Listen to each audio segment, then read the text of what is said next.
Alrighty, what's up everybody? My peeps. How's it going, you sexy bitches and you other pieces of garbage? Peter fucking Joseph here for video number 2 on your late Wednesday night. February the 14th, 2024. Once again, happy Valentine's Day to all you great ladies out there. And to all you guys out there, well, happy Virgin Day. But anyway, hope all you that have significant others, well, not all of you, but some of you, had a great Valentine's Day. It is now, as of this video, February the 15th, 2024, at the midpoint of the month. Got 2 weeks left. As of this video, 2 weeks left of the month. Got that leap day. We got leap year this month, so we got an extra day. So 2 weeks from tomorrow, or today really, well tomorrow is leap year, leap day, and get an extra day out of the 365. Now we got 366 days, and then we start March 2 weeks from Friday. And then we pretty much go all the way till December. But we got all that. Thank you for watching right here, once again, on the Peter fucking Joseph YouTube wrestling channel. YouTube.com/Peter Joseph. Thank you for watching. Oh, by the way, my name is Peter Joseph. I am a content creator talking about the wonderful world of professional wrestling and anything else I feel like talking about. And if you like it, good. Hit that like button, stick it straight up all those pieces of crap that don't believe, and, well, pretty much stick it up all those haters' asses, because that's where it belongs, and then you can shove it down their throat until they gag, and then cease to exist. That's, some of them need to cease to exist, but I digress on that. But anyways, hit that like button, please hit that subscribe button on this channel, getting over 500 subs, thank you very much for that. Let's get to 600. Let's start the road to 600. And beyond. So, subscribe to this channel, my other channels as well, down below in the gobbledygook, otherwise known as my pants. And, show your love and support. Leave a comment if you wish, but if you are an idiot and you want to leave stupid comments, you're automatically getting blocked. And if you don't like that, too fucking bad. I don't give a shit. You can make 6,000 more fake accounts, they're all gonna get blocked. Until you get it through your tiny fucking skull. God, I don't give two shits about you. And none of us do. So, you can just yap all you want on your dead channels and on your dead Discord servers. And whatever else you talk on about me and other people. We don't give a shit. We don't give a shit. You're just wasting your time yapping. Words. And that's it. That's it. Not gonna bring any of us down with your bullshit because you can't grow up. So, you can't be a man, then you don't need to be on this platform. You don't even need to be on planet Earth, pretty much. You need to be in a slammer or somewhere down there, if you know what I mean. But I digress on that. But anyway, like the video, subscribe to my channels, follow me on social media if you dare. You also get blocked there too. Facebook, Twitter, and Instagram. If you're not real, you're blocked forever. So, kiss my ass. Share the video all over the internet. Most importantly, tap and slap that fucking bell. And I think we all know how to treat that little thing. Treat it like it's those idiots. Smack them around. Like Cody gets smacked by The Rock. Treat those idiots that don't like us, and just smack them around, smack that bell like Rock smacked Cody, basically. And turn on all notifications so you don't miss the next video. And if you do, well, you're pretty much like them, those idiots. You're pretty much a fuckboy, and you're a dumb fuck, and you're SOL. And you know what that means? Oh yes you do. Oh yes you do. Ha! And that's it. So, basically, you don't like me, I don't give a shit. Get off my channel, you're gonna get blocked. And anywhere else you go, you will get blocked too. And if you don't like that, then cry me a river, bitch. Be like Cody, a big Cody crybaby. You know? That's pretty much it. Go cry to your mama. You can kiss all our collective asses if you don't like that. That's pretty much it. Anyway, soda break. This sponsor, as always, Pepsi. And we move on with that. That's that. Alright. Like I said, I hope some of you had, most of you had a great Valentine's Day. I hope you went out and took your significant other to a great lunch. If you took her out tonight, we had a great dinner. Didn't drink too much, but if you did, and if you had the good old drunk sex, because as we all know, drunk sex is the best sex. Oh, absolutely. Just remember, guys, wrap up that burrito.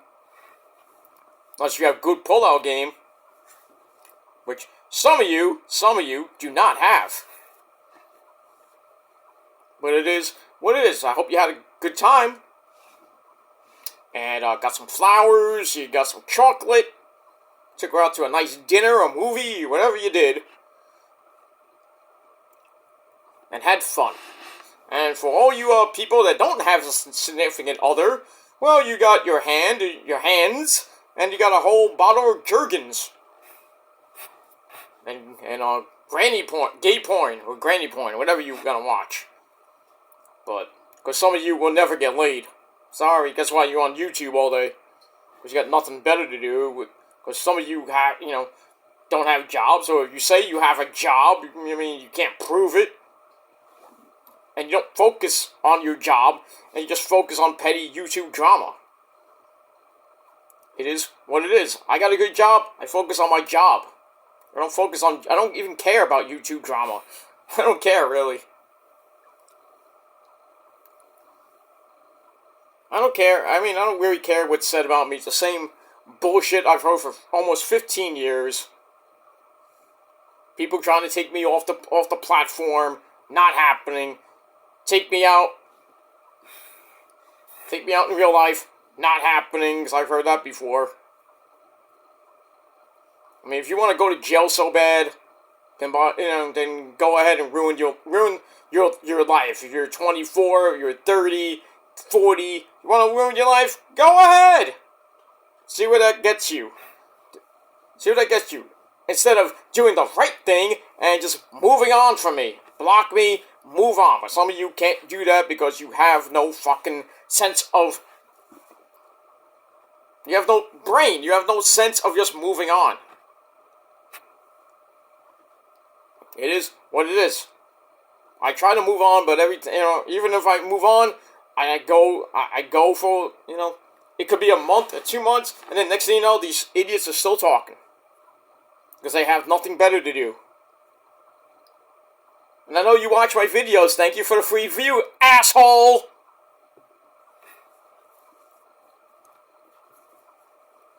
But it is what it is. You ain't gonna say to my face or anytime soon or anything. So, talk behind the keyboard. I don't give a shit. Just talk. Just keep talking. I don't care. You think you're tough, but you're not. Think you're great, you're not. Oh, we have better lives than you. No, you don't.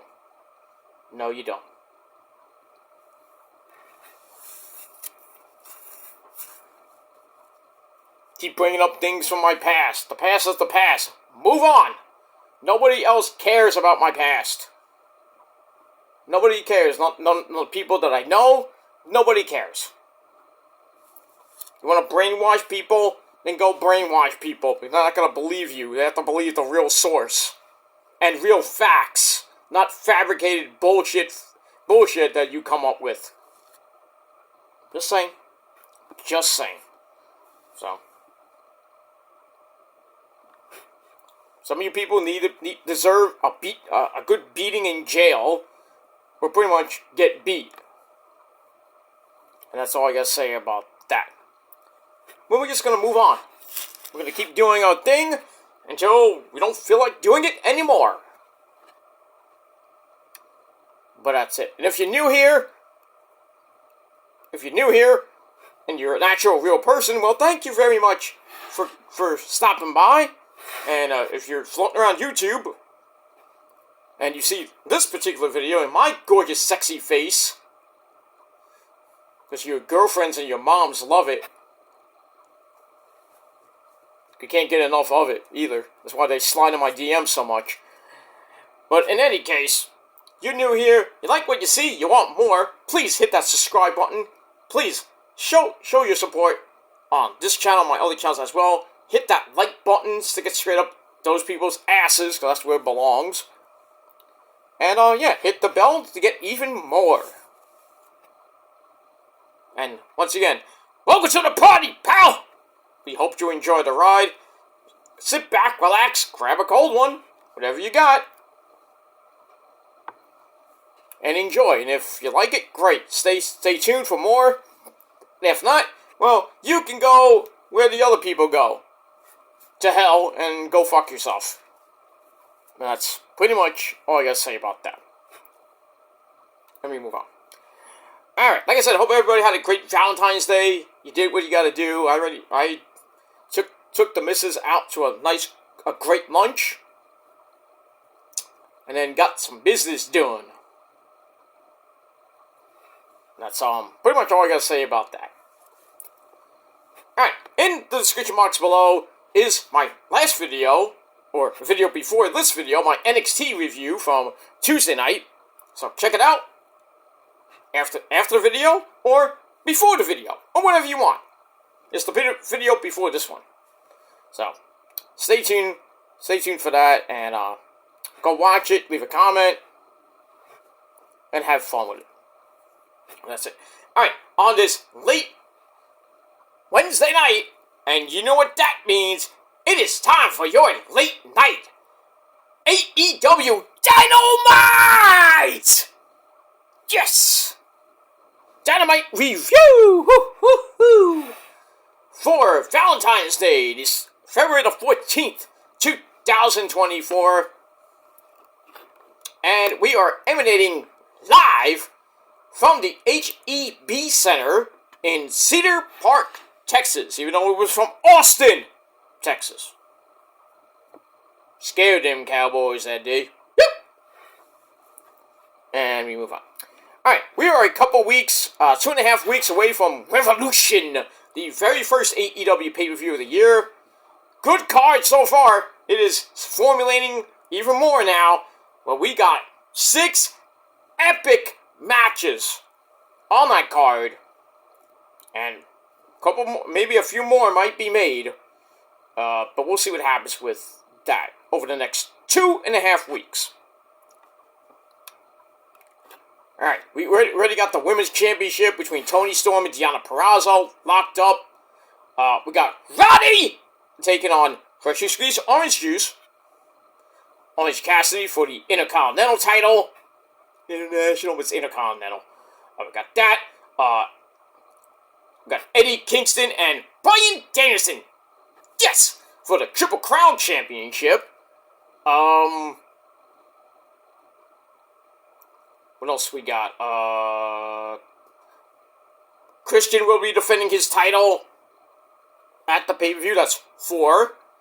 Tag team belts. We all know that. Well, was announced, but kind of now confirmed. So, Sting and Darby defending against the Corporate Bucks. Nicholas and Matthew Jackson. That's 5. And also got another one that was made tonight. And I'll talk about that in a little bit. But before we get to that, our epic commentary team, as always on Wednesday nights, the man behind the mask, Excalibur, the biggest Met fan I know from Red Hook Brother, Taz!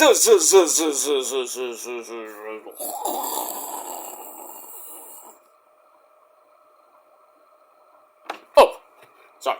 Red Hook Brother, Taz! And the man who don't take shit from anybody, even the Corporate Bucks. And that's my friend, the legend himself, the man who should have his own wing in the Hall of Fame. And that's Tony Baloney Giovanni. The man, the great man that he is my friend, not yours. Mine. He's a legend in his own mind. Don't tell him I said that. But anyway, we move on. Alright. With a pretty damn good card tonight, highlighted by a Texas death match in Texas. With Orange Cassidy, Precious Squeeze, taking on I'm Matt Taven of the Undisputed Kingdom, one half of the Ring of Honor Tag Team Champions, along with the man who punches people in the dick and gives him a power driver. That's Michael Kanellis Bennett. And not too far behind is a guy named Adam Cole, baby! And Wardlow and Roddy!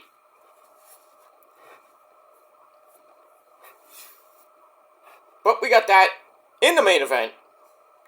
And we're also going to hear from Swerve and the Hangman Adam Page about to do some cowboy shit. And also the AEW World Heavyweight Champion Samoa Joe.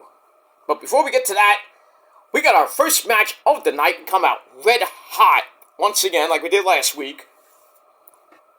So we start off with the righty. They want the righty. The vile thing. You know who he is. Rick Vaughn? Give me Vaughn. What did you say? I said, give me Vaughn. You mean Rick Vaughn? Rick Vaughn? You said Vaughn, right? Rick Vaughn? Yeah, I said that. I know. He's due. Get him out here. Alright, Vaughn. I got one thing to say to you. Strike this motherfucker out! Alright, Parker, here it comes. The old number one, the Terminator. You get a piece of it, you can rename it. I got hair in my balls, I'll throw it. 108 mile an hour. Whiff! You know, that guy Parker reminds me of the New York Yankees. A lot. Whiff! Whiff! Whiff! Right, Judgy Wudgy? Half the team is a bunch of strikeout victims. I mean, you got Soto now, another big whiff. Whew. They whiff so much, it stinks. No wonder the Bronx smells so bad. Ha! You know the Mets got a guy named Sean Manaea? And everybody wants to acknowledge him? No. We are not going to acknowledge him just because he has long hair and he looks Samoan. No. There's only one man we acknowledge, and that's on Friday nights, my friends, and that is our tribal chief, Mr. Roman Reigns. That's the only man you acknowledge besides Jesus. We have to, besides Roman's not a god, but, you know.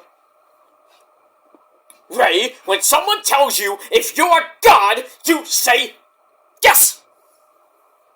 I couldn't help it.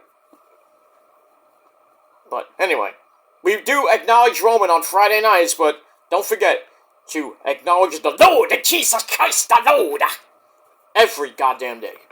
And if you don't, well, fuck you, man. You know where you're going. What do you mean I don't believe in God? Talk to him every day. I mean, Dave Mustaine told us a lot. Hello, me. Meet the real me and my mistress way of life. Okay. Calm down, Dave. David. Okay. No, these impressions are killing my voice. God damn it. But anyway, Jon Moxley comes out by himself, and he goes one-on-one with one half of FTR, Fuck the Revival, and that is Dax the Axe Harwood. This match was barbaric. Not bloody barbaric, we'll get to that later. But this was a good old-fashioned slobber knocker, right, JR? Back down, slobber knocker! Back down, Stone Cold! Okay, calm down. Calm down. Keep him in the corner.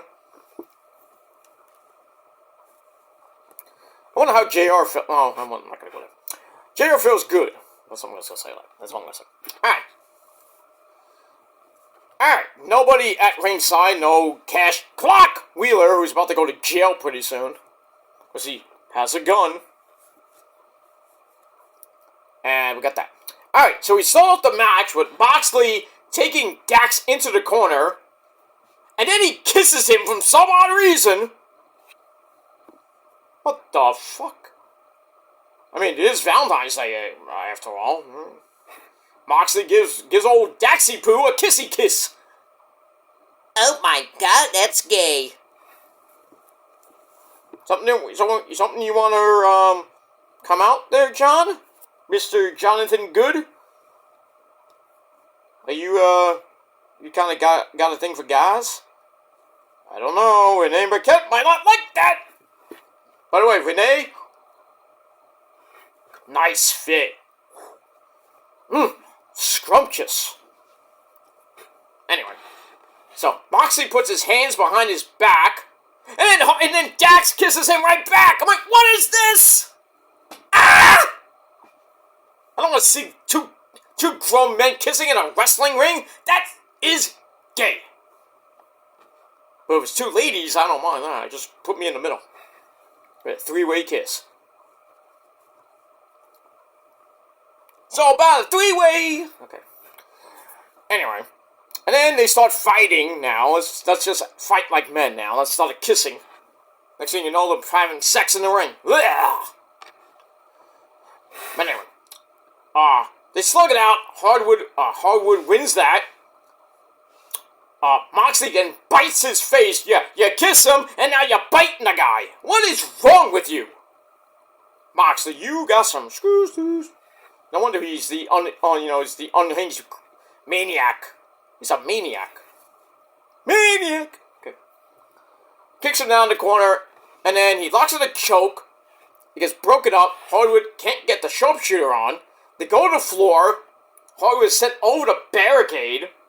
And then freaking Paul Turner starts yelling at Mox for some odd reason.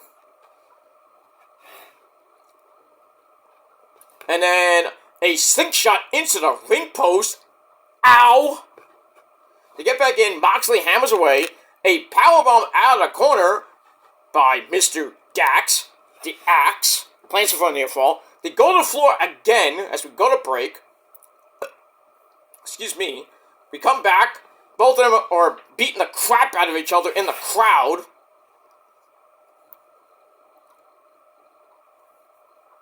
Take that back. They're on the floor. And then they strike it out until both go down. Moxley goes up, but Hardwood catches him with a top rope superplex. Then we get another double down. They did fight into the crowd a little bit, but then it came back. Not much. And no blood, really. Like the third week in a row, we haven't seen Moxley bleed yet. Bleed a lot, like a pig. But anyway, Hardwood grabs a sharpshooter, and we got 5 minutes left in the match, thanks to Justin Roberts. I forgot there was a time limit. A 20-minute time limit, I guess. Moxley breaks it up, goes for the cross arm breaker. That gets broken up. And then Dax hits a good old-fashioned power driver for a near fall. They go outside. Like I said, with the fans storming, "This is awesome!" Why are they chanting that? Match was awesome. Like you, Mike. Yeah, I know. I know I'm awesome. I mean, you need to tell me that. But why do the fans chant, "This is awesome"? I mean, I'm not there. They chant my name all the time. I don't know, Mike. I don't know. You know, if I was there, I'd be putting on an awesome match. They'd be chanting my name. "This is awesome," because I'm Mike Awesome, you know. Okay, I know, Mike. Anyway, how was your Valentine's Day, by the way? You went out with Mae Young? What did you do? I don't know. Yeah, Mae Young kind of ditched me. I don't know what's up with that bitch. I don't know. She's creepy, too, you know. You know, she is old as shit. It's like a fossil. I mean, didn't you hang out with Jerome? I know Jerome had like a belly full of ladies, I heard. I I don't want to get. I don't like Jerome. And I know you don't, but he has his belly full of hoes. Next to he's hanging out with Tupac and freaking Biggie. You should have went to that fucking party, man. Yeah, I wasn't invited. That sucks. Next time I'll tell Jerome to invite you. Well, maybe I'll talk to Biggie and Tupac. Maybe they'll invite you next time. Yeah, all right. Yeah, I was just like hanging out. Nobody really came up to me. Well, that's kind of sucks. You're the fat chick Thriller. I would think fat chicks would come up to you. I mean, it is heaven and all. Well, maybe next year. Or sometime soon, maybe. But just remember, Mike, you find that hot chick, you lay down that pipe, man, because you're awesome. Yeah, I know.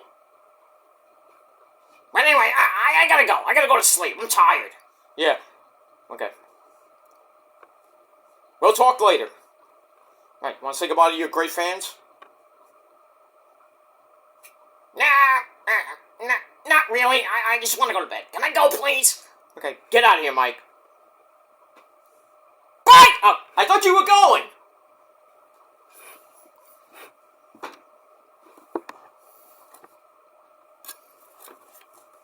You gotta love me.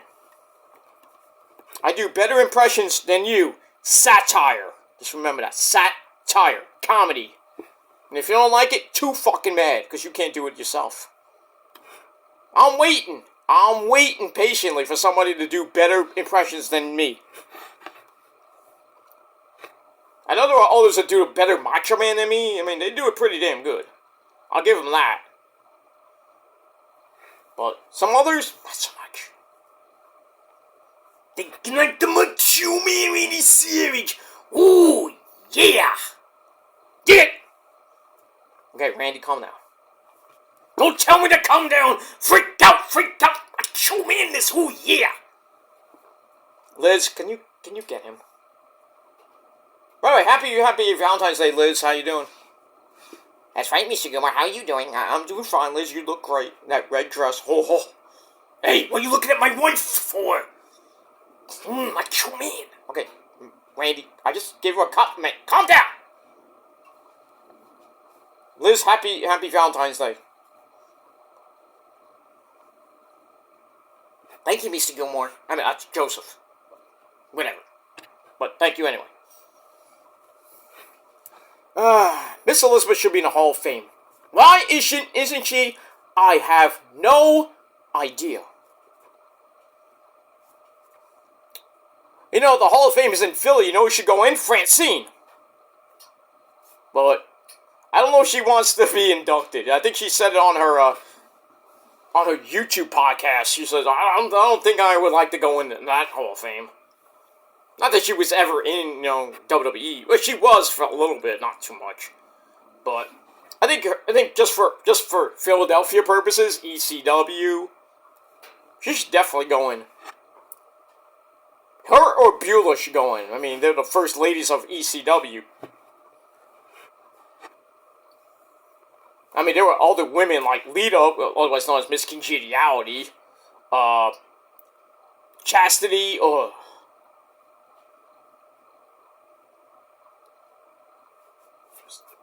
What'd you say, motherfucker, about Chastity? Jerome, easy. I saw the YouTube show. Yeah, Chastity, I was watching a video of Jerome, New Jack, and he was talking about all the women, or something like that. Yeah, like a list of people that are bitches and hoes or whatever it is. And then Chastity's name got brought up. For those of you who don't know who Chastity is, I think you should know who that bitch is. Always got involved in Raven's matches. Basically, freaking got power driven by Tommy Dreamer. Smelly pussy that she had, supposedly. Wait, New Jack would tell you that. She got with Devon, and Devon was married at the time, and she was had a thing for him. Well, actually, he had a thing for her. She was going to town on his dick,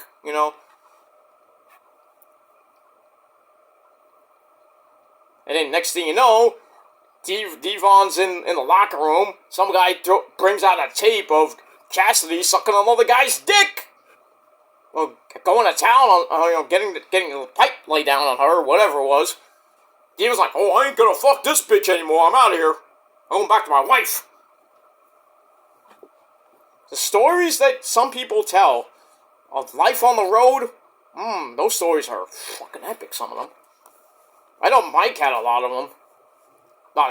Women would be surprised. But he had a lot of, there was a lot of locker room shit that nobody knows about. And those stories eventually come out. They're like, what?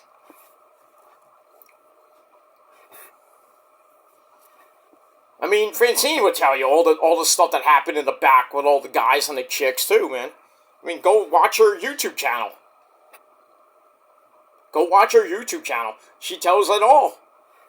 Well, if you ever meet her, she'll probably tell you a story or two. But anyway, we move on. So the fans are like, this is awesome. They go back in the ring. Moxley hits a stomp into a pile driver of his own for 2.9999999999999999995.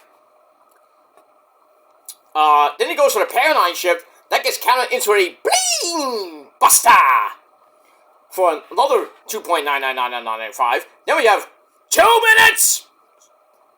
2-minute warning hits, and look like we're going a little bit faster because of the time limit. Anyway, Dax goes up, dives into the rear naked choke by Moxley, and basically Moxley made him pass out. So Moxley gets the win. Pretty good match. 3.25 out of 5 stars. For that, 18:39 your time of match. And that's that.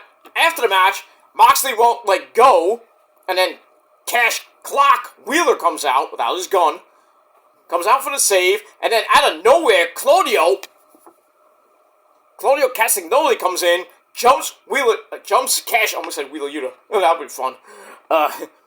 He jumps Cash Wheeler, and then he puts him in a crippler crossface. So basically, FTR get beat down by the Blackpool Cuck Club. And then I think next week they're gonna fight on on Dynamite. And that's pretty much it. We move on with that. So I mean, Moxley, wanted better competition, and FTR comes out. It's like, yeah, you want to fight us? Okay. So then we have Moxley and Dax, which just happened. I won't be surprised if we get Claudio and Mr. Cash Wheeler either on Rampage or Collision. Rampage. There is no Collision this week. So, don't know what's going to happen. We'll see what happens on Friday or next week. And that's it. Alright, we get that. And we move on. Alright, then we got the hot as fuck Renee Paquette in the back. Sadly, with the Don Callis family. So we have Don Callis, Powerhouse, Will Hobbs, big beefy man, slapping meat, and the Asian sensation, Kosuke Takeshita. So Don says, I got my family, I have all the talent in the world, and he says, I got rid of the Jericho problem, I got rid of Kenny, you forgot about Sammy, and that's pretty much it. So, he wants to have a match at Revolution with another member of the Don Callis family. I'm like, well, and we all think it's Will Hobbs because he's right there.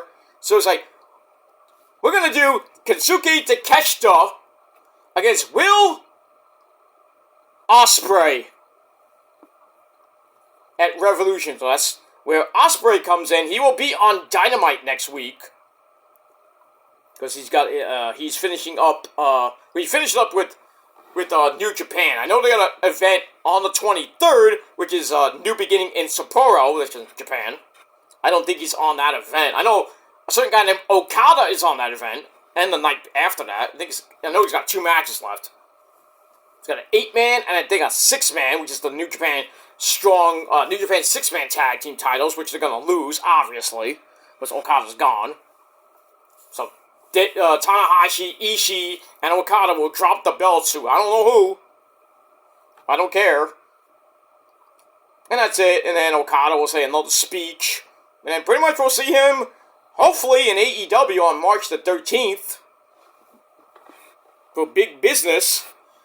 I mean, there is rumors he still might go to WWE, but he'll end up in NXT. Why? Why would you have a god like Okada go to NXT? It makes no sense. You want Okada, a multiple-time world heavyweight champion, go to a major company like freaking WWE and have him start basically on the B show, which is basically NXT? Why? Why would you have him go to NXT? I know he'll just like rise up the ranks, win the title like the first month or two, or 3. No, probably the first 2 months. Hold it for like a year, because who's gonna beat Okada in NXT? Okay, anyone? You're gonna have to bring Shinsuke to come down to NXT and beat him, most likely. Or AJ maybe, but really, Okada in NXT does not fit at all. He has to go to the main roster. Has to. I mean, people like Julia, in a way, you could put her in NXT. I mean, they could have put Camille in NXT, but that deal fell through. She's not going to WWE, from what I'm hearing. She may be appearing in AEW. Julia, probably the same thing, because her contract ends in March. And I don't know if Hunter and her management, whoever represents Julia, has a deal for her. I mean, there was. Now, pretty much haven't really heard anything about Julia coming to WWE and possibly appearing at Stand and Deliver. I don't know what's happened with that. I know a lot of AEW guys might be jumping ship pretty soon, like Ricky Starks, maybe Aleister Black, or Malachi Black. They might be coming back. I heard Buddy Murphy might want to come back. So, you know, the House of Black will probably be gone by the summertime, maybe. And who knows Ricky Starks? Oh, yeah, that's right, Cody. Cody wants all his friends to come back to save him. Because he knows, I can't finish the story. Why do you think you're such a crybaby, Cody? Cody Crybaby! You're gonna be crying even more at WrestleMania. You and your stupid fans, too. Just saying. We move on. Alright, so we got Takeshita and Will Oceanspray at Revolution. That's gonna be epic. That's their 6th match right there. Because everything else got pretty much finalized. The tag team belt, tag team titles, pretty much is locked in right now. With the corporate Bucks and Sting and Darby in Sting's final match. It's going to be hellacious and crazy as it is already. With the blood and everything. But now you got Oceanspray, who will finish off his Red Pro dates. Now he's going to be taking on Takeshita. So, he will be, I heard he's going to be on Dynamite next week to kind of go forward with the match. Or, I think it's next week or the following week. No, it's next week. I'm right. I'm right the first time. Because next week is the 21st. And then the week after that's the 28th, so they have to have that 2-week build. I think Oceanspray can beat him. But the way that Takeshita's going, I mean, he beat Kenny twice. He beat Jericho. I mean, if that man doesn't get at least the TNT title or the Intercontinental title, I'm like, he's pretty much undefeated right now. Pretty much. Not saying he is, but pretty much he's ran through Omega and Kenny, and I think Sammy too. If he beats Ocean Spray, I think we're gonna get a riot. I mean, why would Ospreay lose in his first, pretty much his first official match being in all AEW? Full time, I'm talking about, not part time. That he had that partnership with New Japan, and he still does. He can still go back to New Japan if he wanted to.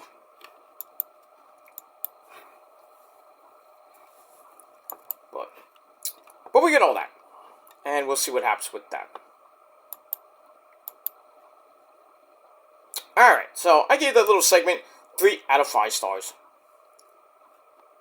And, we move on. Alright, then we go to the Tony Khan squash match of the night. Almost a minute and a half, almost 90 seconds. We had Wardlow with Adam Cole! Baby! At ringside. Even though we didn't see him come out, which sucked. Anyway, Wardlow takes on this Hammernager named Barrett Brown, who supposedly was in New Japan Strong. Okay. Anyway, Wardlow beats him, knee to face, powerbomb Symphony. Good night. Earn your $500. Get out of here. So that match, I gave a 0. Dude. It's a fucking squash match. You could have went to the bathroom and came back. By the time you came back, what happened to the match? It's over. Yeah. Well, at least it wasn't the women. But anyway, we'll talk about the women later. But anyway, we get that. So 0, dud. Then we go to a video from earlier in the day where we see the corporate Bucks. Matthew and Nicholas Buck. Matthew and Nicholas Jackson. Still in their bloody gear. Not even red anymore. It's like a dark red-brown now.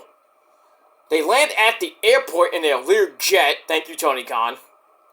And then they get in a black limo. They head to the arena. That's that. Move on. Alright, then inside the arena, we have our next match of the night. For a TNT title shot, we had Daddy Magic, Matt Maynard, on commentary. And do you want to know what makes Daddy Magic's nipples hard?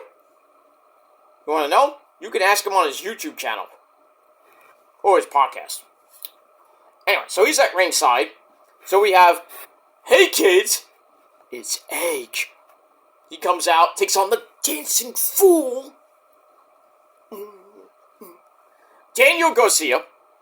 And the winner, like I said, faces Christian for the TNT title at Revolution. This was a pretty damn good match. Starts with Edge knocking Garcia into into the corner. Then he goes for the Grindhouse, which is that crossface of his. Now he calls it the Grindhouse.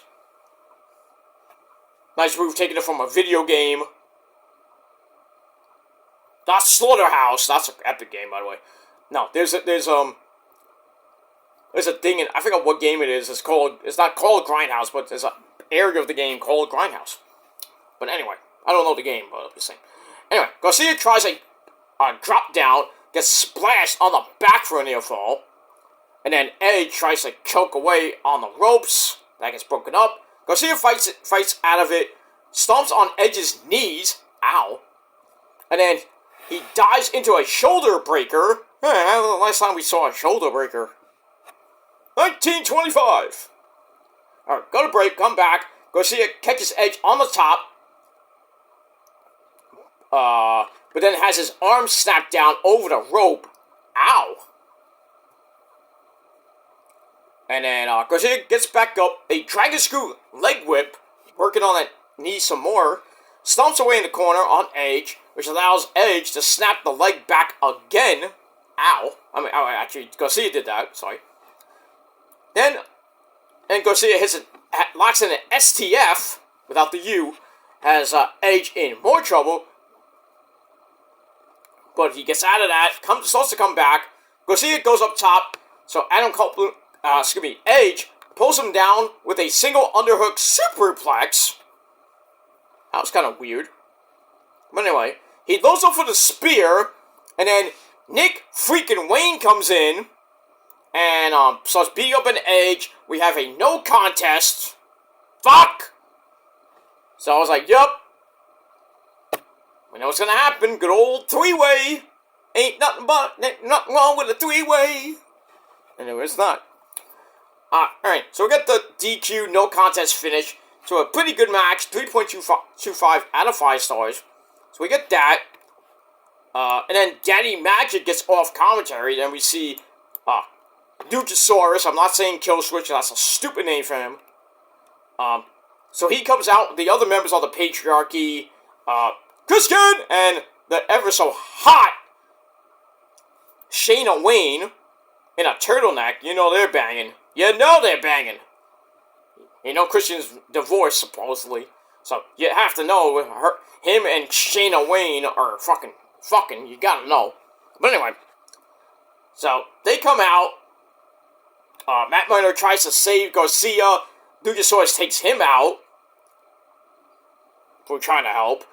And then Edge grabs a chair to save Garcia from a concerto.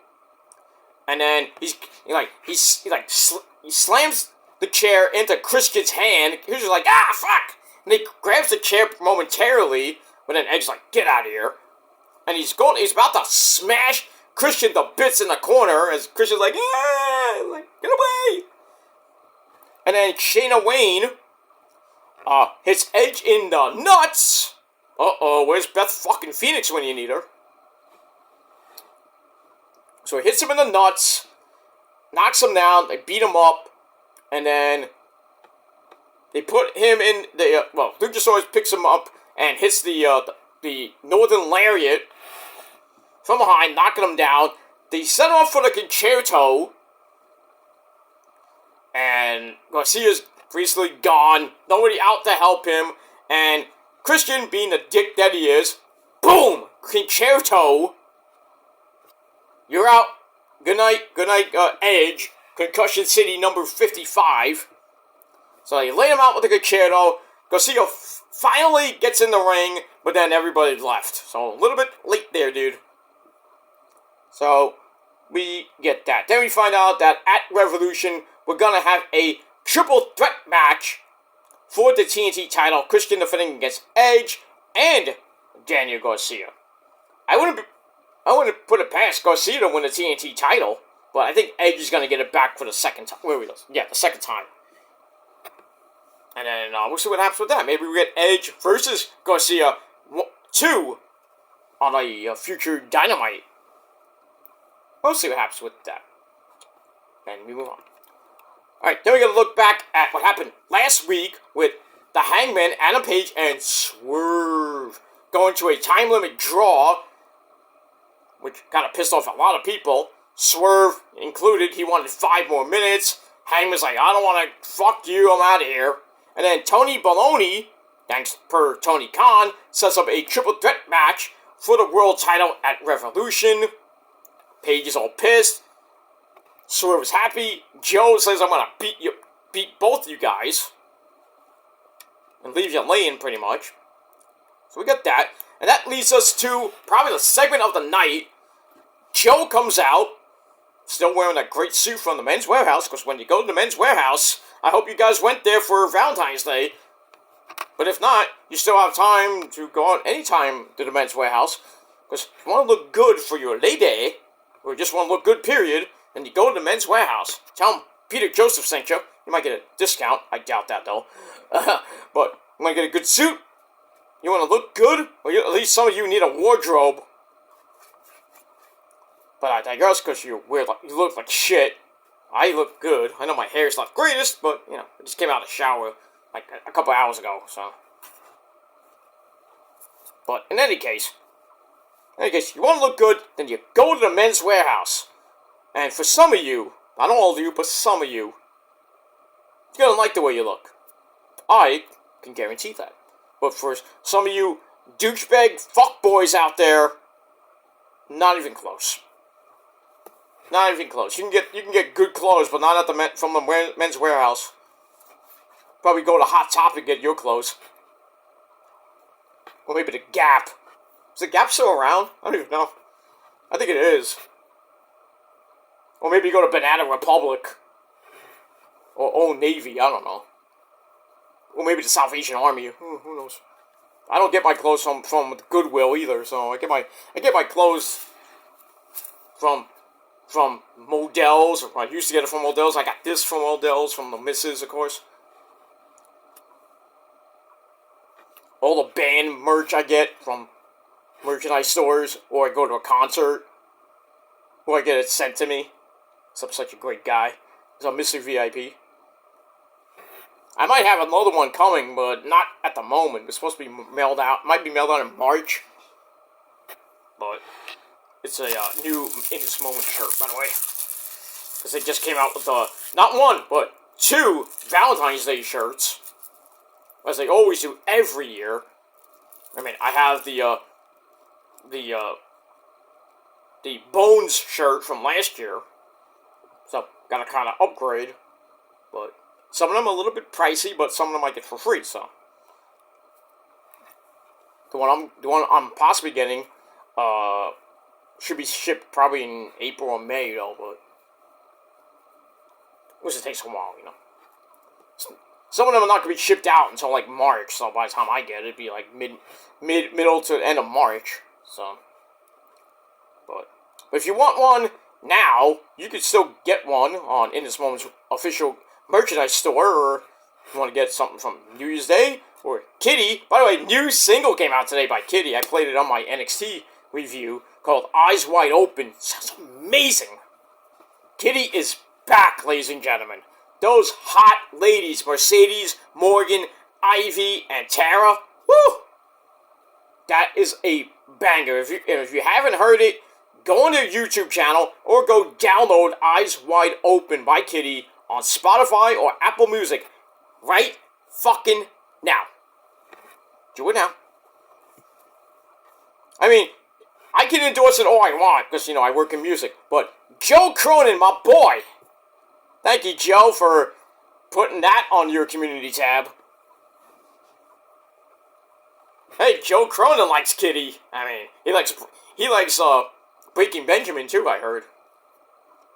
And Stabbing Westward. I don't personally like the band that much, but I've heard of them. But yeah, me and Joe love that metal, man. We both rock out with our cocoot, if you know.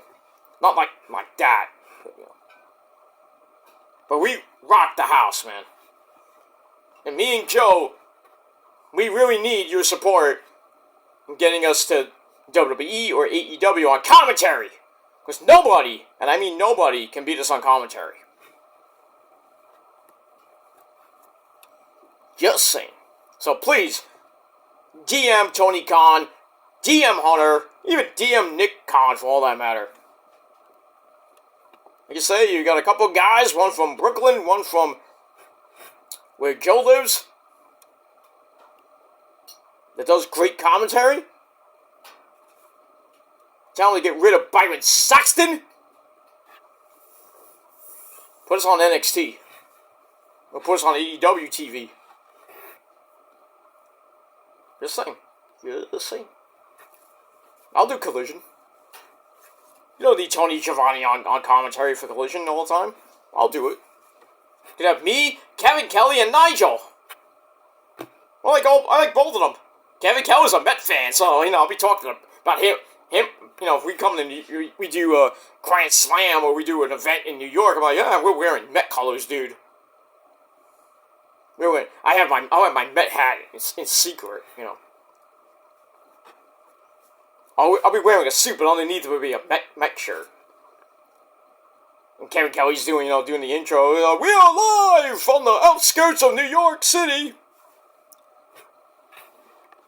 And then Kevin's like, "How you doing, Mr. Peter? How you doing, Peter? How's it going?" It's like, "I'm doing fine. It's great to be here in Queens, New York, the home of the Mets. You gotta love it." It's like, me and you are great Met fans, not like you, Nigel. What do you mean that? Shut up, Nigel. You just sit there and be pretty. But anyway. But yeah. Good stuff. But yeah, me and Joe Cronin need your support. We really need your support. So please, DM Tony Khan, DM Hunter, and DM Nick Khan, and even if you want, DM, you can find Kerry Silken on Facebook or wherever. Maybe tell Kerry Silken to sign me for Ring of Honor. Get rid of Ian Ricker boring. I'll do commentary with the pasta. How you doing, Caprice Coleman? My boy, the pasta. But I digress. We move on. Alright, so Joe comes out with his suit, looking great as always. Talks about bringing back the ranking system a couple weeks ago, even though it's not that great, to make sure he faces the best. But then Adam Page and Swerve went to a draw last week, and he says, therefore, AEW took a page out of the Texas playbook by making the title match bigger and dumber. Oh, was that a diss to the Cowboys? Because you know how Mike McCarthy has a really bad playbook. I'm surprised he didn't get fired yet. Speaking of firings, the Niners fired the defensive guru, Steve Wilkes. Sucks to be you. In his place, I hope they get Belichick, Mike Vrabel, or there's another guy on the list, but I can't remember his name. We got 3 guys. So one of them you have to get. But I would definitely make a run go all in for Belichick. And then maybe with Belichick, I think we can get over that 5-year hump of going to the Super Bowl, or at least getting to the NFC title game, not getting that fucking 6th ring. But I think with Belichick, we have a golden chance. But, I mean, we'll see what happens with that. And now, people are talking about getting rid of Debo. Why? Trading Debo, or trading Ayuk, and Ayuk wants to go back to Vegas per his brother and his girlfriend, who's about to have his kid. So, I mean, one of them is not going to be on the team next year. I mean, Ayuk supposedly has 1 more year left. So, I mean, I don't know. I would keep both of them, because both of them was superstars, even though Ayuk got 3 fucking passes to him. Debo did a little bit, not too much. And Jennings with a couple of, he had a good 3rd down play, another 3rd and 1. So Jennings is staying. Kittle's staying. I think he has another year or 2 left on his contract. Bosa already got his money. Debo got another 2 years left. Brock Purdy is pretty much in a, he can't negotiate till after next season, because he got undrafted, remind you. He's an undrafted quarterback, so he can't sign right now. He can negotiate something, but he can't sign anywhere. I know the Vikings want him, but I think the Niners, they're going to have to make a lot of changes pretty soon, because some of them are getting older. I mean, but right now, they have a great team, a great core. Some of the guys are in their 30s. Fred Warner, I think, is 34, 35. Debo, I think he's in his late 20s or 30s. Ayuk is around the same age. Bosa is around 30. Brock Purdy, I think, is 24, 25, so he's going to be a Niner for life, most likely.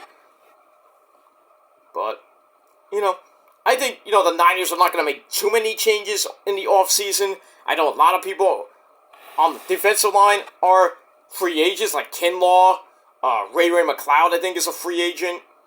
Some of the defensive line is like I said, the defensive line is free agents. Some of the offensive line, some of the secondary, some of the offense. The Niners need a humongous overhaul on offense, because that O-line sucked so bad. McKivitz, get him out. How do you leave Chase Jones open like that? He just came and almost killed Brock Purdy. And if Brock would have threw the ball a little bit quicker, I think Jennings would have got that touchdown. I think the Niners could have won the game. It was just a split second. among other mistakes that the Niners made the entire game. But that one, I think that one hurt them in overtime. Because they had to settle for the fucking field goal. And even Ayuk was wide open. But just the offensive line just shut down. And that play by McKivitz was stupid. There was a couple other ones where Trent Williams, the penalty machine that he is, he's a great player, but commits way too many false starts, penalties. And then sometimes he'll make a holding call. But that offensive line needs fucking help. So bad right now. There's a few guys that are going to be free agents that could really help the Niners. But can Jed York and John Lynch sign the guys? I don't know. I don't know. I think another needs some more secondary guys. I know Hufunga's coming back next year. That's going to really help their secondary defense, because without him, they weren't that great.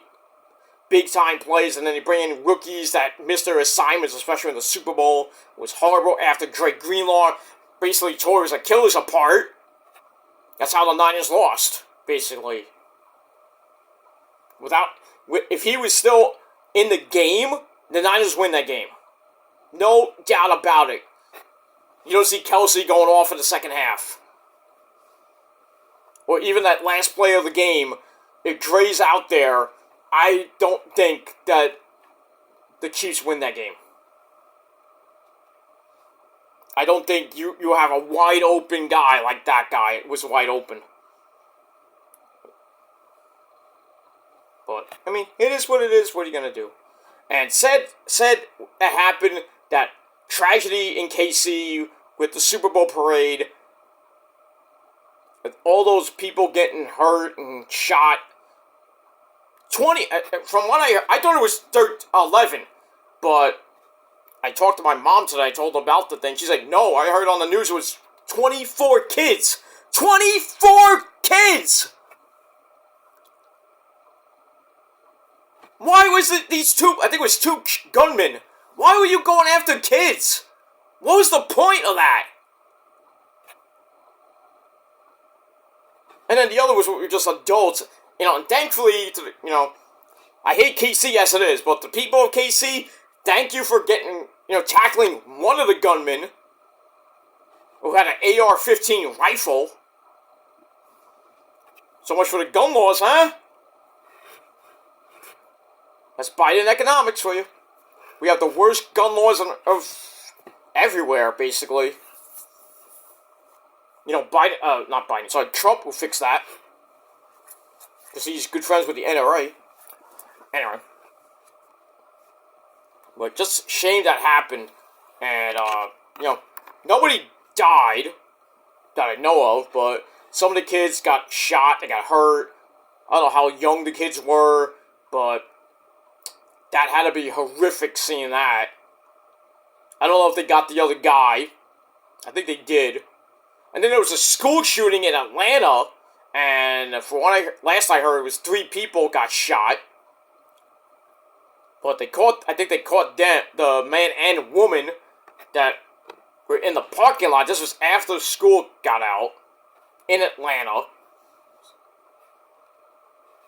I mean, how are they getting these guns? I thought there were background checks and shit. Obviously not.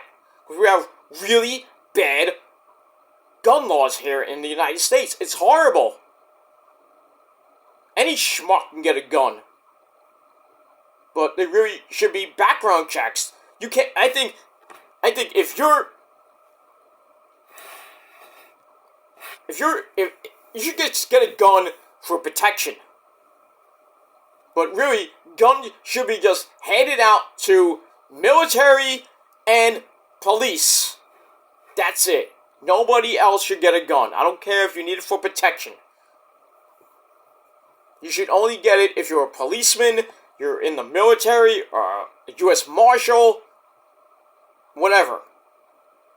Nobody in this country should have a gun. Even the fucking migrants that come into this country getting guns and everything. From where? I don't know. They probably get it from Mexico, so I don't know how well, Venezuela, or whatever they come from. I mean, and they're bringing over guns and shit. How are they getting them? I guess these other countries don't have strict laws like the United States has. So they could be coming over from Russia, wherever they come from, and next thing you know, they're shooting up a store or something like that. Or a school. This country is fucking turned to shit. Thank you, Joe Biden. You fucking asshole. But just remember, we pretty much got 8 months and 8 months and a few weeks till election day, so I think we all know who we're gonna vote for. If you vote for Biden, you have no fucking sense of anything. You want to keep going with the same bullshit that we're dealing with now? You don't want change? I guess you want to stay at your job, making minimum wage, and going to the grocery store and paying $7 for a freaking gallon of milk, paying well, as of now, $3.30 for gas. It depends on what state you live in, but here in New York it's $3.30. You want to do that? You don't want to have Medicaid, because I know Medicaid's is garbage right now. No, I mean, people who have renewed for Medicaid are still waiting to get Medicaid. It's crazy. I mean, what is the problem here? I know they're going back to the pandemic days. I mean, why? The pandemic's over. The pandemic's been over for 3 years. And people still can't get on Medicaid. And pretty much some even try to get on SSI or Social Security. You can't get on it because there's a long wait. Some, they tell you 4 to 6 months, but then it turns into like a year. I'm like, I need my benefits. What's going on here? Get the paperwork done. Shouldn't take more than 4 months to get on Social Security or get on Medicare or health insurance. That's just wrong. Healthcare needs to be fixed, and I think Donald Trump can fix that. Or pretty much anybody besides Donald Trump. But Biden just fucked that up really quick. He fucked everything up. He's gonna fuck up this the internet program that so many people have. Pretty much got a little over a month and a half till that program ends. It's supposed to end, I think, in mid-April or end of April or possibly the beginning of May. But a lot of people that have that program are going to be without internet pretty soon. And that's going to really piss a lot of people off because a lot of people use it for the doctors, they use it for remote learning. I mean, how the kids are going to, if the kid's out of school, you know, he's sick and he has to do it remotely, how the kids are going to do remote learning? They have a snow day, they have to do online learning. How are they going to do it with no internet?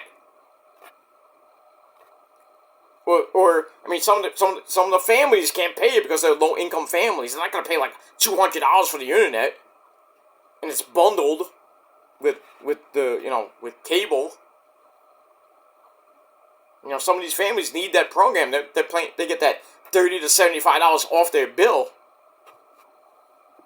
and some of them they use it for work.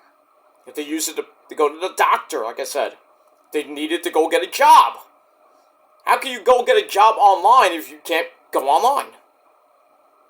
And some of these companies, that's where they get all the clients from. They go online. There's not that many stores have like help wanted signs out. So sites like Indeed and LinkedIn and whatever, you know, they're looking for people to work for them. Some of them, they're not going to get a lot of applications because nobody has the internet. The internet will pretty much cease to exist for some people, for like about 22 million people that have on the program. I'm not on it, but I care less if I was on it or not. I pay a reasonable price.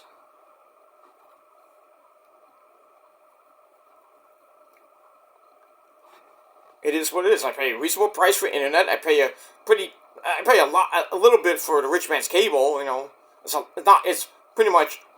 I'm not gonna say what it's under, but I pay a lot for my muffler. I mean, for the rich man's dish, because I get a lot of channels. That's why. Plus the DVR fee and plus the equipment fee and taxes and shit. It's ridiculous. But yeah, everything is so fucked up now. I don't think they signed the bill. They're about to pass it. I don't know if it got passed, but $95 million going towards the Ukraine war and the Gaza war, which I think is ridiculous. And even some congressmen and some senators are saying, no, we don't want to send more money out. Good! Don't send any money out. We got more problems here than in Ukraine and in Gaza. Nobody cares. Like, we need help here.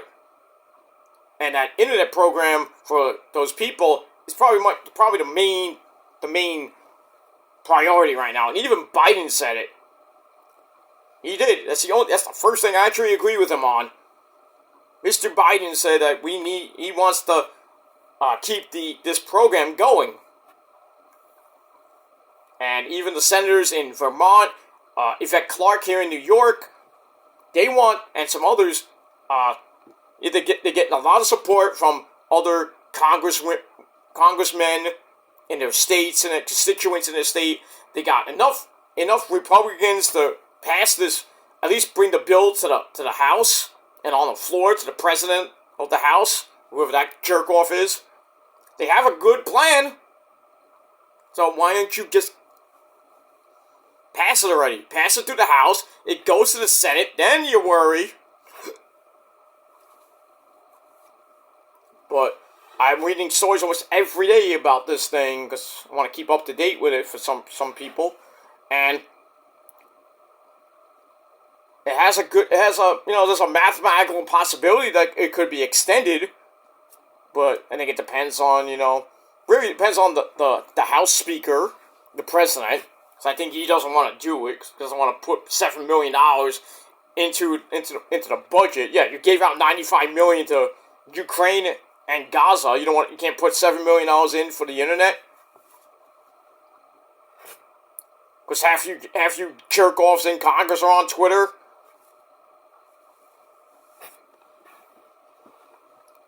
That's why this country is so fucked. And if they take this thing away, then the government, is just going to be fucked, pretty much. People are going to be pissed. Kids can't go to school. They can't do remote learning. So we're going to get a lot of people getting left back or going to summer school, doing it the old-fashioned way. We earned it, It's just going to be a mess. So, shit has to get done. Like Lash Legend would say, get shit done. So, all you people in Congress, get shit done. Now. Thank you. And I'm Peter Joseph, and I sponsored that message. Let me move on. Alright, let's get back to Joe, Swerve, and Hangman. I went way off on a tangent. I don't care. It's my show. So anyway, Joe talks about the ranking system. Talks about how Paige and Swerve went to a draw. Therefore, they made this stupid triple threat match. Joe promises to hurt one, if not both of them, and pretty much leave them crippled. But then we hear the music of Swerve. I swerve when I drive, and swerve when I drive. So, Prince Nana, the real prince of the prophecy, my good friend, he's from my neck of the woods, Brooklyn, New York. So he comes out, does the dance, everybody's doing the dance in the crowd and watching at home. Swerve comes out, gets in the ring, gets a mean old promo, saying, hey, Joe, this wasn't supposed to be personal, but now it's getting that way, And then he says, Joe, you said that hunger defines the greats, and no one is hotter than me. I think it's like, I've been hoping for a break for years now, and today is that day. When the people walk away, all they can say is, whose house? Swerve's house. and they're gonna do it again when I leave Revolution with the AEW World Heavyweight Championship. And then they go face to face, and then the Hangman, Adam Page, about to do some cowboy shit. He comes out, and oh boy, him and Swerve once again go at it. Gets in his face, says Swerve couldn't beat him last week, so it should be me versus Joe at Revolution. And then he tells Swerve, he says Swerve doesn't deserve a second of his time for what he did to him and his family, because Swerve couldn't get it done. And then Swerve's like, oh, we're gonna go there again? We're gonna go there again? Talk about this shit? And freaking Nana's like, oh, hold on. Calm down. You're legit about to fight again. And Joe's like, that's it. I'm not having any of this. He says, I'm gonna beat both of you at Revolution, and I'm gonna leave both of you limping. And that's pretty much it. So, Joe leaves, and then Hangman and Swerve still arguing. Nana's trying to, calm Swerve down. Joe then looks back. He really shouldn't have looked back. But that's it. So, this three-way is getting really personal, y'all. And, gonna be too close to call when we get to Revolution. I still think Joe is gonna win. As much as I want Swerve to win the belt, but I just don't think it's his time right now. He will get it. I just don't know when. That's, pretty much it. So that segment was epic, and I gave it 3.5 out of 5 stars. And that's pretty much it. Alright, after that, we have Toni Storm, timeless Toni Storm. I can't do her thing, but anyway. Toni Storm's new film called Wet Ink premieres, and basically looks at her history with Deonna Purrazzo from their time in Japan. Toni says that I let you be my young girl, but now she says something something with tits. I forgot what it was. Tits matter or some shit like that. Anyway, but now Deonna has forgotten who she is, so now she can have the old Toni Storm, if that's what she wants. No! Don't go back to Toni Storm, the rocker chick. No, I love this gimmick. If it's for one night, I'm okay with it, but go back. So, we're not gonna, for one night only, we're not gonna hear chin up, tits out, and watch for the shoe.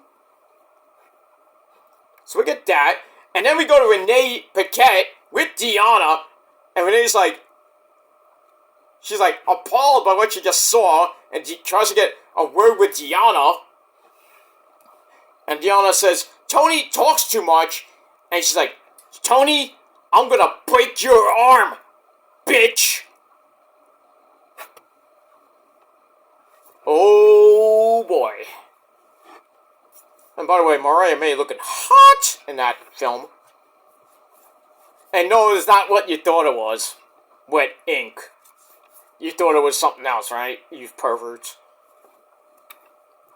But it was just basically Toni getting that tattoo that she got with Deonna, I think was covered up with some other tattoo. Or maybe more coloring, I don't know what it was. It was funny, she brought up something like, tit for tat, or tits matter, or some shit like that. It was funny. But I gave all that 3 out of 5 stars, and we move on. Alright, then we go back to the ring with our tag team match player. We got the Corporate Bucks. Nicholas and Matthew. Can't call them Nick and Matt anymore, because you'll get fined. Or get blocked on Twitter. So, Nicholas and Matthew Jackson take on Top Flight. Darius and Dante Martin, who came out with Action Andretti. Match was good, not the greatest Bucks match I ever seen, but still, this was a pretty good match.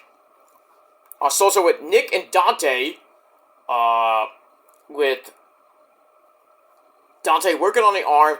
Matt comes in, gets ping-ponged between both Darius and Dante before everything breaks down early. And then they go. The Martins go for a stereo flippy dippity doos, but can't launch themselves. But they do it on the second attempt to the floor. So big flippy dippity doos. Let me move on. Go back in. Matthew takes over with a clothesline as we go to break. We come back. Darius clotheslines his way out of that. Hits an enziguri, which allows the hot tag to Dante. And then all 4 men in the ring again. Top Flight Stereo Sunset Flippy Dippity Doos get near falls. And then Dante drops both of the corporate bucks by himself. And then Darius uses Dante to hit a tornado DDT for a near fall on Matthew. And then Nicholas sends Dante into the barricade. Ow! Gets in the ring and hits a low blow in the nuts to Darius. So he's down. They pick him up. They hit the EVP trigger. Boom! Knock Darius the fuck out. And they go for the cover. 1, 2, 3. The corporate bucks get the win in 11 minutes. Not a bad match per se. 3.25 out of 5 stars for that. And that's it. And then after the match, Tony Baloney gets in the ring. Uh-oh. And, talks to the corporate bucks. They praise Top Flight for the match. Talk about how they are officially #1 contenders. They have the graphic on the Tron. And at the same time, Nicholas says, Tony, I don't like what you said about us on commentary lately. Tony's like, I never said anything. What are you talking about? It's like, well, you got something to say about us? It's like, that's $1,000 fine. I'm like, oh, come on. Really? And then Nicholas bumps Tony. I'm like, oh, no, you didn't. Oh, no, you didn't, Nicholas and Matthew. You're my boys and all, but that's my boy. You don't mess with another man's boy, if you know what I mean. You mess with my friend, you're messing with me now. So I got really mad at Matthew and Nicholas. They shoved 65-year-old freaking Tony Baloney to the ground. And then they're about to really do more damage. And thankfully, for once in my life, I thank you, Darby Allin. Darby Allin, how you doing? I came to save Peter Gilmore's friend, Mr. Tony Schiavone. You're welcome. You're still an asshole, though. You're still emo. I know I'm emo. I come from Seattle. Anyway, so he comes in with a baseball bat, chases off the corporate bucks, and then he gets on the mic, talks about not being able to get a job when AEW started 5 years ago, and that all the Bucks California friends got hired. But he says, there's only one of those EVPs that was sane enough to sign the guy, and oh no, it wasn't Kenny Omega. So then the crowd's like, oh, Cody. Really now? Come on.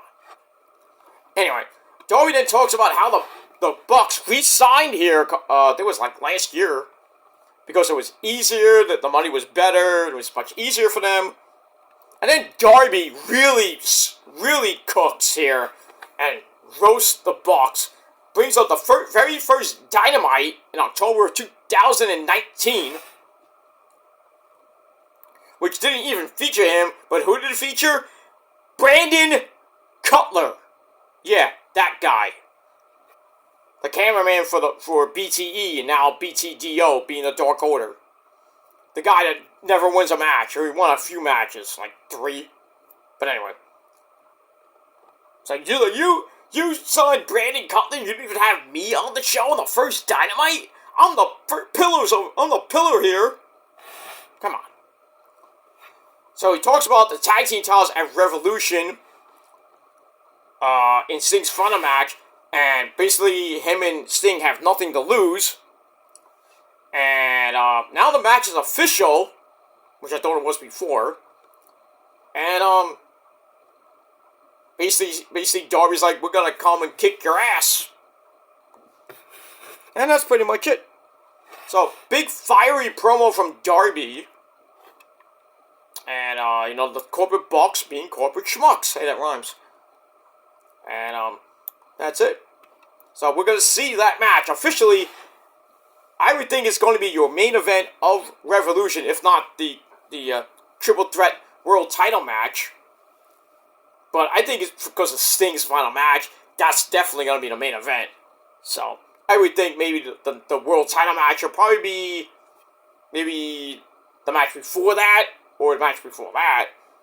Then again, they might put Deonna Purrazzo and Toni Storm right before the fucking Sting match. That's the way it is sometimes. Get a hot match, then the cool down match, which is usually the women, and then the main events. And that's it. So that was great. And we'll see what's going to happen in the next 2.5 weeks with this epic feud. That's it. Alright, then we go to the back with Renee Young.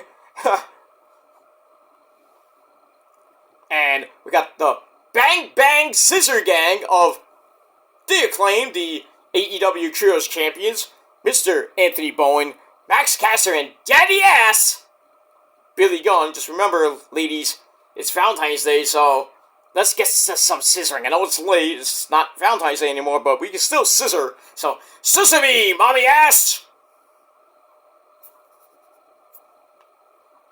We got that. And they're there with the Bullet Club. Do you see me? For the love of God. And that is the Ass Boys, Colton and Austin Gunn, and the Switchblade. Play with the Switchblade. Jay White, the Ring of Honor 6-man tag team champions. So, the Bang Bang Scissor Gang are there with Renee. And they're freaking playing with Renee. Renee's like, get away! Yeah, Moxley might have something to say to you guys. Leave her alone. But anyway, they're there, and they're talking about how great they are and everything. And then actually Colton Gunn brings up Rampage and wants a 12-man tag. You know, Billy Gunn's like, I'm not too happy with you guys saying that. And then he's like, okay, we're going to have a 12-man tag team match on Rampage. 12-man tag. How are they gonna find? Who are they gonna fight? 6 Hammond-Eggers? Like Nick Carter's? Like Matt Sydal? They're gonna get Willie Mack, Christopher Daniels, maybe Angelico Serpentico, and maybe another guy.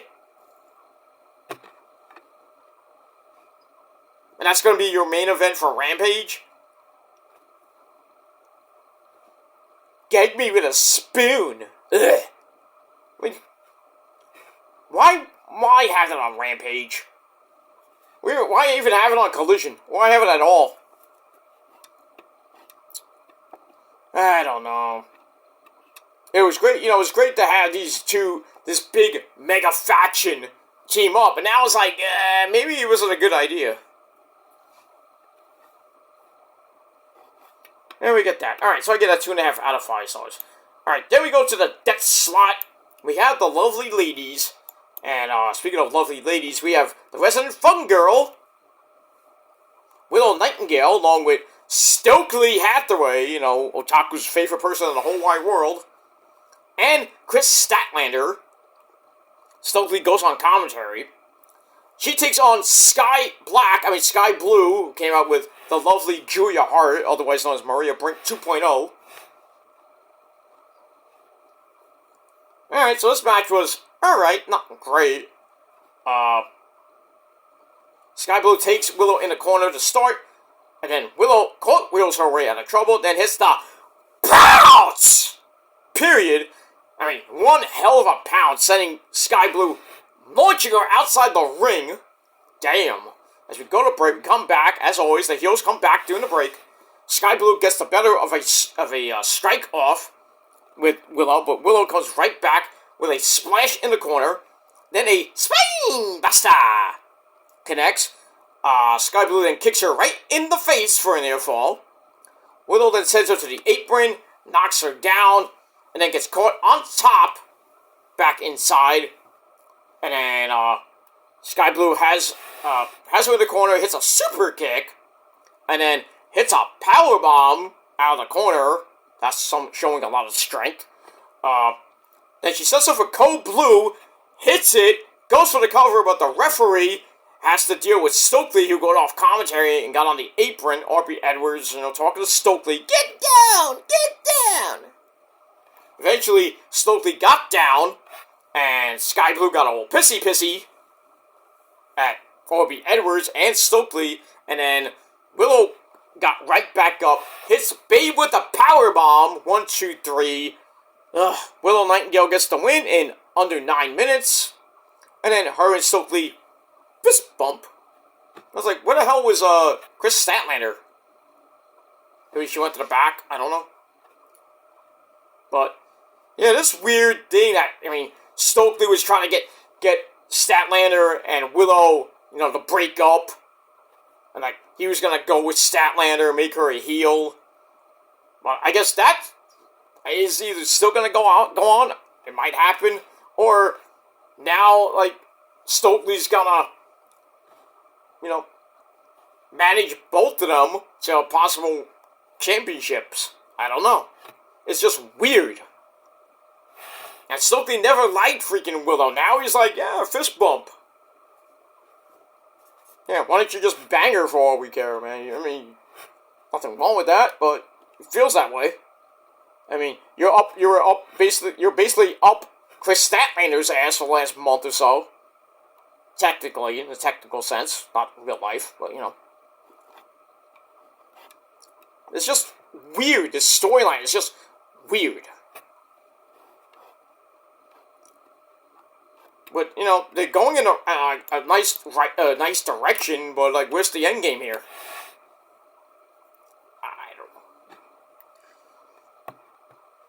I don't know. If it's working, don't stop. If it's not broke, don't fix it. But if it's fixed, don't fix it even more. Whatever.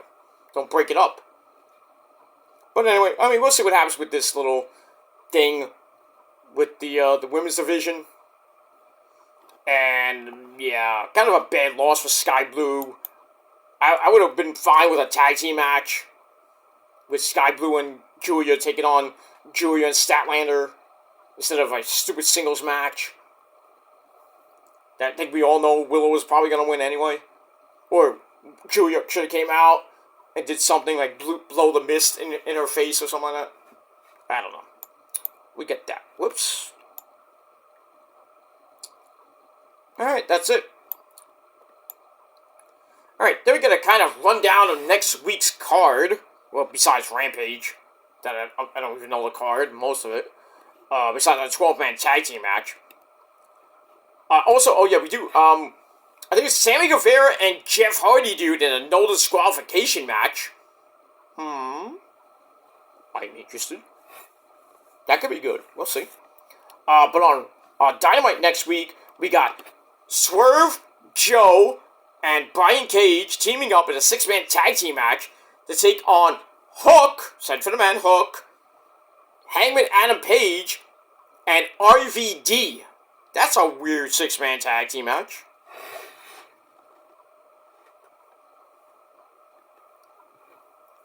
But we got that. I think that's the only match that was announced. There was another one, but I don't remember it. But yeah, got that match on Wednesday Night Dynamite next week, the February 21st show. So, we'll see what happens with that. And we won. And like I said, no Collision this week, thanks to the NBA All-Star Game that nobody's going to watch anyway.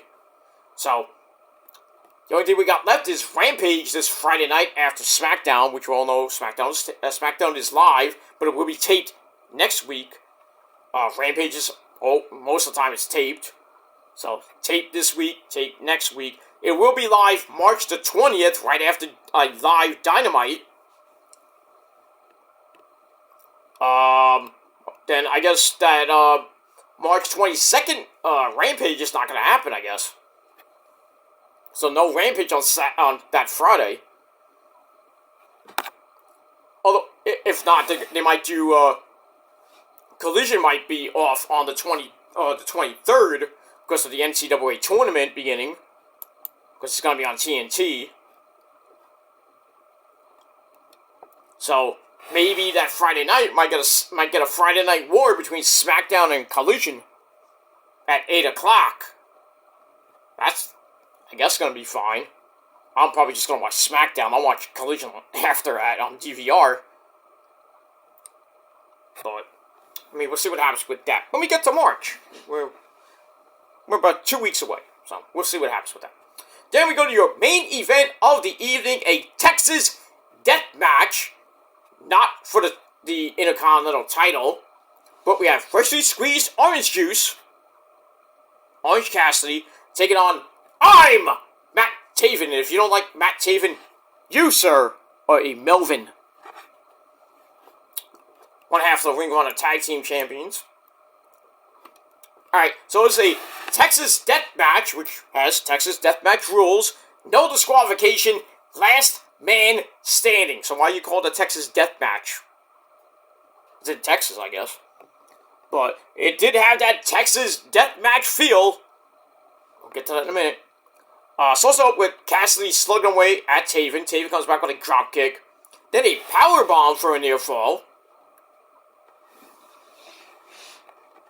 I didn't know you can win by pinfall, but it's last man standing rules. I don't know. But anyway, they go to the floor. OC beats him over the barricade as we go to break. Come back. Taven drops an elbow off the stage. And kind of put Cassidy through a half-broken table. And then we see Cassidy bleeding from the back. Nasty. And suplex on the stage, actually to another table for an almost 10 count as OC got up. Taven hits a running knee on the ramp. He pulls another table out from underneath the ring, but Cassidy, we saw his back was starting to get busted wide open. He stops that. And then Taven hits Flight of the Conqueror. I don't know what that is. That's a dive. Which he goes over the top rope to the floor. He goes on Flight of the Conqueror. He completely missed it. Goes through the table face first, right, and then into the announce table. Ouch. And then I don't know how Orange Cassidy was busted wide open from his head. I mean, he was gushing blood. And then, in turn, Taven, after that dive, he comes up gushing blood. And then OC goes underneath the ring, pulls out a box of chocolates. You know, Mama always said, life was like a box of chocolates. You never know what you're gonna get. Or, on Valentine's Day, life was like a box of condoms. You never know which one's gonna break. I never used condoms with Jenny, because Jenny was a slut. I wish I did. Yeah, it's right, Forrest. Anyway. So he pulls out a box of chocolates from Chuck E. T. It's Valentine's Day. But he opens them in his thumbtacks. Outfitting. So he throws them on the ring. And then Cassidy hits a tornado DDT on a bloody Matt Taven on the tacks. Ow! Not only did he powerbomb him on the tacks and drop him, Cassidy hits a tornado DDT on the tacks, and then Mike Kanellis Bennett comes out, breaks a box, I don't know what was in that box, smashed it over Cassidy's head, even bust him even more wide open. And then Trent Beretta comes out with a box of his own, but he opens it and it's a pipe. Gets in the ring and kind of hits Mike Bennett in the back with it. And then Matt Taven just grabs a chair and just boom! Right in Trent's face, and then Trent's busted open over the eyebrow. So, a lot of blood in this match. And Moxley wasn't even in it. So, he's knocked out. Cassidy then hits Beach Break on a chair and tacks. Ah! That was it. And then Taven pops right back up and then rips, and then OC has his hands in his pants he rips off the pockets, and then he's like, "Come on!" And then basically that was the end of the match because Orange Cassidy hits the Orange Punch, finishing off Taven. Even though Roddy came in with a running knee, and then Trent came out and took him out. And there was a chain involved in the end as well. So we get an Orange Punch with the chain on Taven, knocking him out. And the referee came in. Roddy was in, and he knocked Orange Cassidy out with the running knee. Not that it helped, because Cassidy got up at 9.5, and he wins the match in just under 13 and a half minutes. But this was barbaric, just like any other hardcore match AEW has put out. Very good match, 3.5 out of 5 stars, and that's pretty much it for that. So Roddy and the Kingdom, pretty much outside the ring, and nothing else happens at the end. So they get the overrun, end at 10:05, and that's pretty much it. So that ends a very bloody Valentine's Day edition of AEW Dynamite. And I gave Dynamite,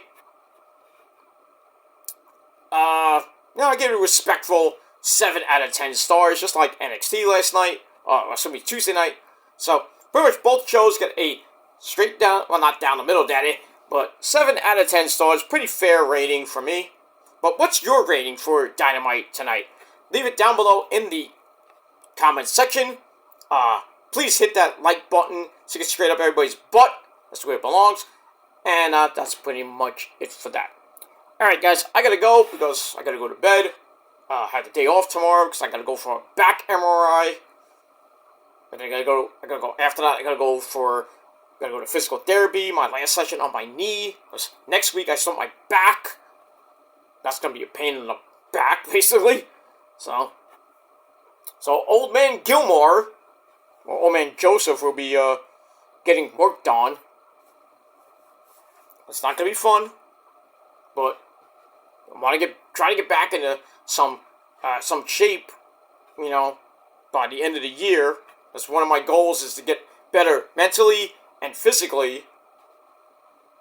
And and we'll see what happens with that as we get to the summer, and we go through the rest of 2024. But right now, my knee's getting better, not much better, but still hurts from time to time. Walking up and down the stairs, and I walk with a little bit, not a lot of big limp, but I walk pretty fast. I still can walk, but it's not as great as I used to walk. But still, it's just my knee. I can't bend down a lot. It hurts when I bend down. That's what she said. Yeah, it does, right? But yeah, I got some health issues I got to take care of. Mainly my broken back. Not because of because we have rough monkey sex, but just wear and tear on my back from when I used to work in retail on the side of my as my main job, and then I had the music job on the side, which now is my main job. So had to get out of retail because retail sucks as it is. But it is what it is. So all the years of retail, picking up heavy things and boxes and crates and everything, was just got really, really bad on my back. I have myalgia now. I have freaking I was the sort of I have arthritis in my hand, my arms, my back. Really, my back. Every time I wake up, my back is killing me. I don't think it's my mattress. I might have to get a mattress. I don't know, but blah blah blah. In any case, yeah, I gotta get a back MRI and an X-ray to see what's going on with my back. But I'm getting older. I'm almost near 50. Pretty much my back is gone. So want to try to at least get that fixed and alleviated, the pain, so I don't have to take so many pills and everything. It's not the reason why I'm wacky, but But, I mean, it is what it is. So, gotta do that tomorrow. Right after my x-ray, I'm going right to the physical therapist. And then after that, pretty much got the day open. I'm meeting up with Rosa for lunch and dinner. I'm gonna have dinner with the folks. And, that's pretty much it. And then, pretty much the weekend is free. President's Day weekend, my friends. I got a 3-day weekend. So, off tomorrow. Gotta work Friday, of course. And then I'm off Saturday, Sunday, and Monday. Go back in on Tuesday. So, that's it. If you have a 3-day weekend, good for you. I know all you kiddies will be happy because you got the week off. You lucky fucks. And that's pretty much it. So, enjoy the weekend coming up. Hope it's safe for you.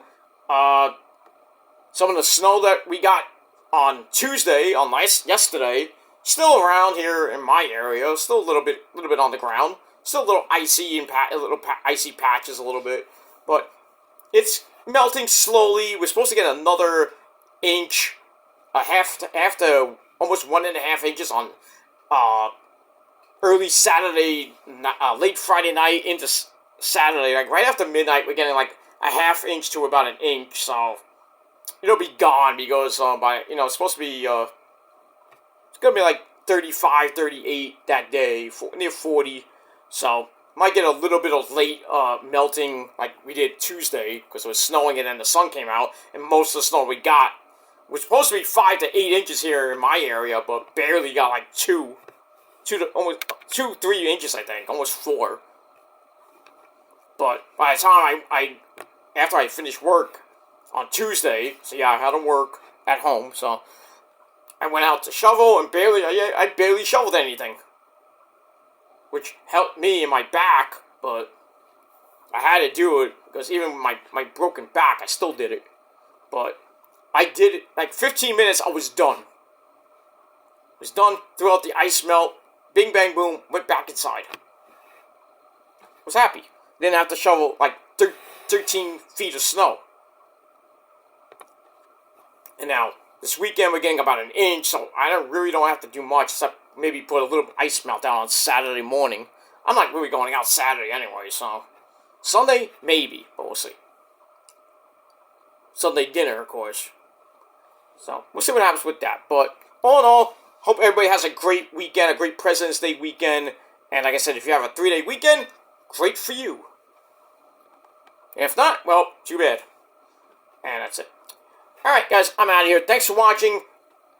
Check out my NXT review a video ago, or after this video, whenever you're going to watch it. It will be in the description box below. And don't forget to subscribe to my channels.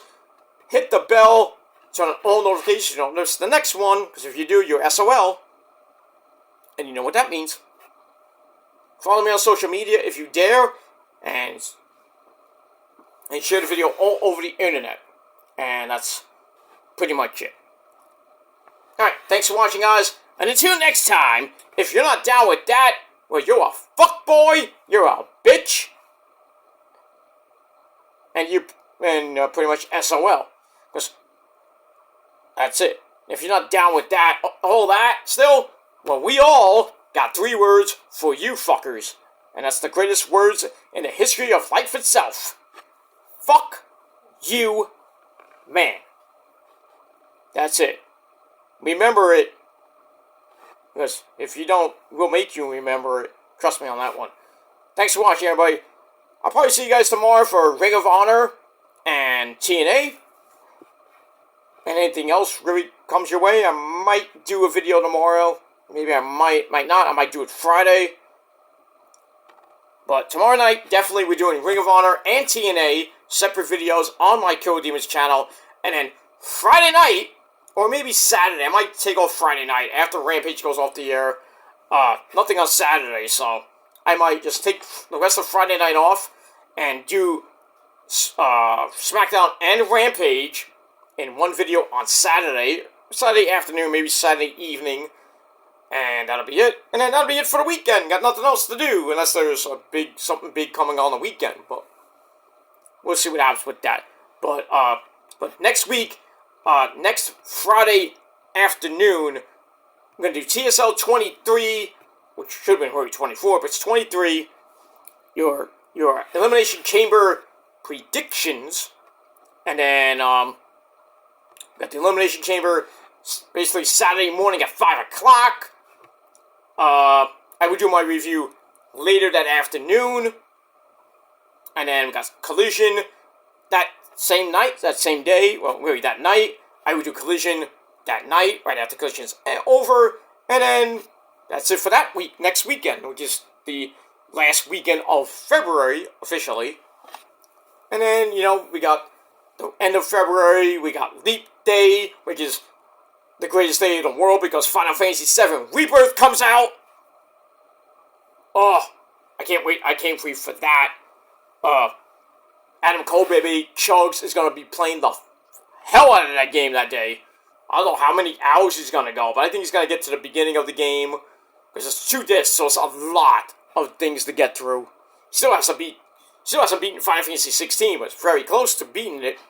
So he would be on probably tomorrow, playing the rest of that.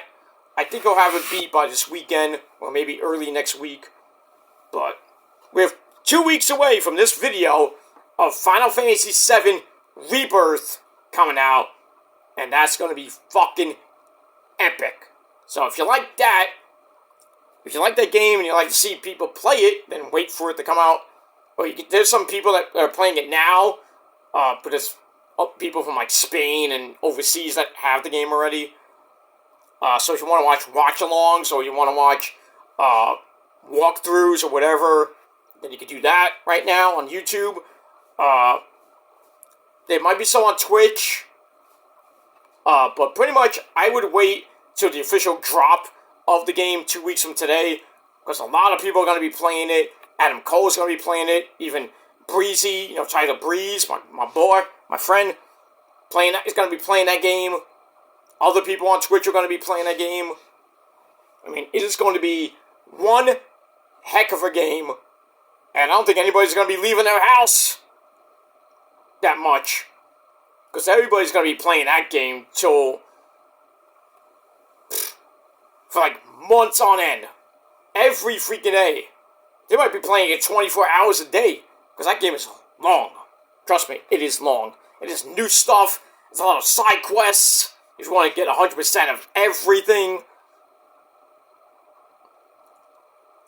Get that epic Sephiroth freaking fire scene in that game. We got Sephiroth and Cloud. The first fight. I don't think it's no, it's not the one where he goes God mode. That's later. That's the next game, which I don't even know the name of it. But yeah, if you haven't played Final Fantasy VII, the remake, please do. Play the first one, then play if you can get it Intergrade, which is the side quest stuff. The second, not really the second part per se. It's just like the prequel to Rebirth. So, play that, play Intergrade, and then wait for the second part to come out, with Rebirth. Please, if you haven't played a demo yet, you are missing out. Remember when Resident Evil 4 came out? We had all that shit. The demo was epic, the chainsaw demo was epic. Then the game officially came out, and then the downloadable content started coming out. Separate Ways was back. Mercenary mode. Craziness. But, got that. But there will be a new Resident Evil coming out pretty soon. I don't know which one. It might be Code Veronica X Remake. It might be Resident Evil 5. So I know those 2 games are supposed to be being remade. Resident Evil 9 might come out. Like in another 2 years. I don't know when that's coming out. Silent Hill is going to be remade. I think the first one's coming out. I think it's Silent Hill 1 or Silent Hill 2 is being remade. That's coming out sometime this year. Or I don't think they have an official date yet, but it's coming out. So we got that. So should be some good shit. And yeah, a lot of good games coming out for the PS5 and Xbox and the Switch too. So please get them if you haven't got a PS5 already or an Xbox with Switch. A lot of great games coming out, especially I think the game of the year is Final Fantasy VII Rebirth. That's gonna be the game of the year. I know it's February. It's February. We got a long way to go for the summer games coming up and the fall, whatever's coming up in the fall. And I think the PS6 probably won't come out until 2025 or 26. So, I mean, and that's gonna be like $1,000 when it comes out. So nobody's gonna buy that. It's gonna take another 4 years to get the PS6.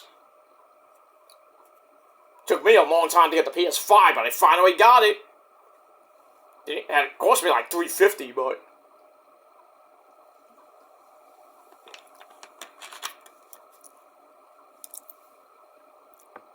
because it did go down when I bought it. I got a discount somehow. Because I got it on. I don't want to say what I got it from. No, I got it from Amazon Prime. So, and I have a discount on Prime. So I got it. I could have got it for $4.99, but I got it for $3.49. So I got it. Not showing it because I don't. You dumb fucks, trolls don't need to see it because you're so obsessed. I'm not gonna show it. Oh, you ain't to show proof. I don't have to show you shit. So deal with it, bitches. But you can't show anything of yourself.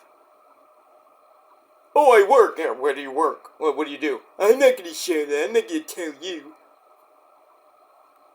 Not that it matters to me. I'm from Cleveland. No, you're not. Prove it. Prove it. Prove something to me for once. Besides lies. But I digress on that.